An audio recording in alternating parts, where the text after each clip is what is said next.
పక్క రాష్ట్ర సీఎం విందుకు పిలిచారు. పొరుగు రాష్ట్రానికి చెందిన ఎంపీలు ఆ విందుకు వెళ్లారు. అంతా పెద్దోళ్లే, పెద్ద పెద్ద లీడర్లే. విందు అంటే కక్క ముక్క కామన్, ఓ పట్టుబట్టారు. కానీ అలా విందుకు వెళ్ళిన ఎంపీలంతా ఇప్పుడు కక్కలేక మింగలేక టెన్షన్ లా ఉన్నారట. బాస్ పిలిచి చీవాట్లు పెట్టేసరికి విందుకెళ్ళిన ఎంపీలందరికీ దెబ్బకు దెయ్యం వదిలిందిట.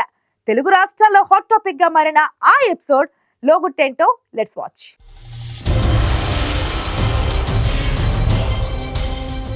ఇది దేశ రాజధాని ఢిల్లీ. ఒకవైపు చలి, ఇంకోవైపు కమ్ముకుంటున్న చీకట్లు. ఆ చీకట్లను చీల్చుకుంటూ హెడ్లైట్స్ వెలుగుల్లో పోలీస్ సైరన్ల మధ్య కార్లలో వస్తున్న వీళ్లంతా వైసీపీ ఎంపీలు.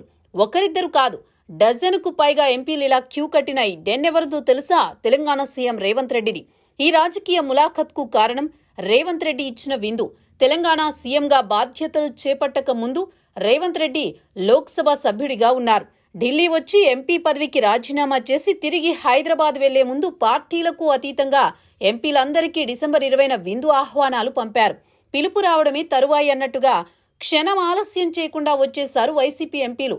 సీన్ కట్ చేస్తే ఈ విందు తాడేపల్లిలో ప్రకంపనలు తీసుకొచ్చిందట. దీనిపైనే రెండు తెలుగు రాష్ట్రాల్లో ఆసక్తికర చర్చ జరుగుతోంది.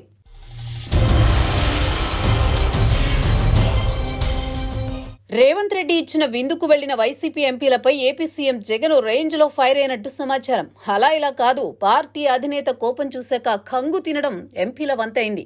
ఒక్కొక్కరికి ఫ్యూజులు ఎగిరిపోయాయట. ఢిల్లీ విందులో తిన్నదంతా బయటకు కక్కడమే మిగిలిందన్నది కొందరి మాట. ఇందుకే రేవంత్ రెడ్డి ఇచ్చిన విందుకు వెళ్లిన ఎంపీలపై సీఎం జగన్ ఆగ్రహానికి చాలా కారణాలున్నాయట. రేవంత్ రెడ్డి తెలంగాణ ముఖ్యమంత్రే కాదు, కాంగ్రెస్ పార్టీ నాయకుడు, పైగా చంద్రబాబుకు సన్నిహితమనే ఫీలింగ్ వైసీపీ అధినేతలో బాగా ఉంది.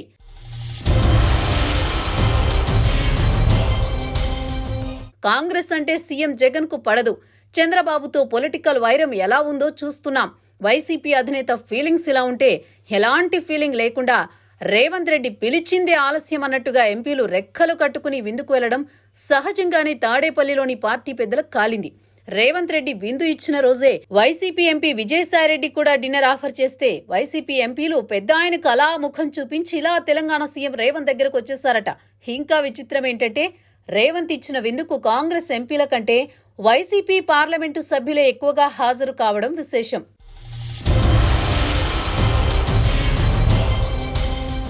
ఈ సంగతి తెలిసాక ఎంపీలను తీవ్రస్థాయిలోనే మందలించారట జగన్. అన్నా, మీరంతా పెద్దోళ్లు, మరి ఇలా ఎలా చేశారు అని కూల్గా మొదలుపెట్టిన వైసీపీ అధినేత తర్వాత గట్టిగానే స్క్రూ బిగించారట. విందుకు పిలిస్తే పిలిచింది ఎవరో ఏంటో చూసుకోరా, ఎగరేసుకుని వెళ్ళిపోవడమేనా? పార్టీ అధినేతగా ఉన్న నాకు ఒక్క మాట కూడా చెప్పరా? పార్టీకి సమాచారం కూడా ఇవ్వరా అని సీఎం జగన్ ప్రశ్నించేసరికి వైసీపీ ఎంపీల ముఖంలో నెత్తురు చుక్క లేదని ప్రచారం జరుగుతోంది. ఏపీలో అసెంబ్లీ ఎన్నికలు దగ్గర పడిన వేళ మీరంతా ఇలా చేస్తే బయటకు సిగ్నల్స్ ఎలా వెళ్తాయి అని ఓ రేంజ్లో కడిగి పారేసినట్టు సమాచారం.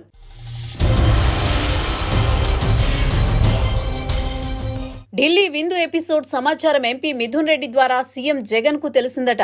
ఆ తర్వాతే సీన్ వేడెక్కినట్టు టాక్. ఎన్నికల వేళ ప్రతి అంశాన్ని సీఎం జగన్ సీరియస్ గా తీసుకుంటున్నారు. ఎమ్మెల్యేల మార్పుపై పగలు రాత్రి తాడేపల్లిలో సమీక్షలు, వడపోతలు జరుగుతున్నాయి. ఆ చికాకులో ఢిల్లీ ఎపిసోడ్ మరింత చిరెత్తుకొచ్చేలా చేసిందట. ఈ టెన్షన్ లో వైసీపీ ఎమ్మెల్యేలు కొత్త తలపోట్లు తీసుకొచ్చారనే భావనలో సీఎం జగన్ ఉన్నట్టు చెబుతున్నారు. ఈ విందు ఘటనలో మరో ట్విస్ట్ కూడా ఉంది. రేవంత్ రెడ్డి ఎంపీలకు డిన్నర్ ఇస్తున్న సంగతి చాలా స్పీడ్ గా హైదరాబాద్ లో ఉన్న మాజీ సీఎం కేసీఆర్ కు ఆ రోజు ఉదయమే తెలిసిందట. క్షణం ఆలస్యం చేయకుండా బీఆర్ఎస్ ఎంపీలను హుటాహుటిన హైదరాబాద్ వచ్చేయాలని కేసీఆర్ ఆదేశించారు. పార్టీ ఎంపీలను కేసీఆర్ ఎందుకు వేగంగా హైదరాబాద్ వచ్చేయమన్నారో ఆ రోజు ఎవరికీ తెలియలేదు. వైసీపీ ఎపిసోడ్ బయటకొచ్చాక మింగిలయ్యింది. మరి ఏపీలో అధికారంలో ఉన్న సీఎం జగన్ కు రేవంత్ రెడ్డి విందు గురించి ఎందుకు తెలియలేదు? మాజీ సీఎం అయ్యాక కూడా కేసీఆర్ కున్నంత సమాచార వ్యవస్థ అధికారంలో ఉన్న ఏపీ సీఎం జగన్ కు లేదా అని ప్రశ్నించే వాళ్లు పెరుగుతున్నారట. మొత్తానికి విందు తెచ్చిన తంటాపై కథలుగా చెప్పుకునే పరిస్థితి వచ్చింది.